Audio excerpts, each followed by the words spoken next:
Hi friends, welcome to cine family to actress Kavyasri. Kavyasri తన personal and family and షోస్కి సంబంధించిన ప్రతి latest అప్డేట్స్ని ఎప్పటికప్పుడు share చేస్తూ ఉంటుంది. కావ్యశ్రీ అప్డేట్స్ బయటకు రాగానే మంచి మంచి కామెంట్స్ పెడుతుంటారు తన ఫ్యాన్స్ అందరూ. ప్రస్తుతం కావ్యశ్రీ జీవన తరంగాలు అనే సీరియల్లో దేవిక క్యారెక్టర్లో నటిస్తూ మంచి గుర్తింపును సంపాదించుకుంటుంది.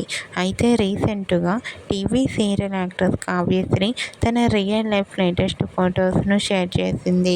ఆ ఫొటోస్లో కావ్యశ్రీ చాలా సింపుల్గా, క్యూట్గా, అందంగా కనిపించింది. ఆ ఫొటోస్ చూసిన వారంతా cute and lovely angel and pics అంటూ కామెంట్ చేస్తున్నారు. మీకు కూడా TV serial actress Kavyashree real life latest photos మీకు నచ్చినట్లయితే మీ అభిప్రాయాన్ని మీ కామెంట్ రూపంలో తెలియజేస్తూ లైక్ చేయండి, షేర్ చేయండి. మరిన్ని ఇంట్రెస్టింగ్ అండ్ లేటెస్ట్ అప్డేట్స్ కోసం మా సినీ ఫ్యామిలీ 2 ఛానల్ని సబ్స్క్రైబ్ చేసుకోండి.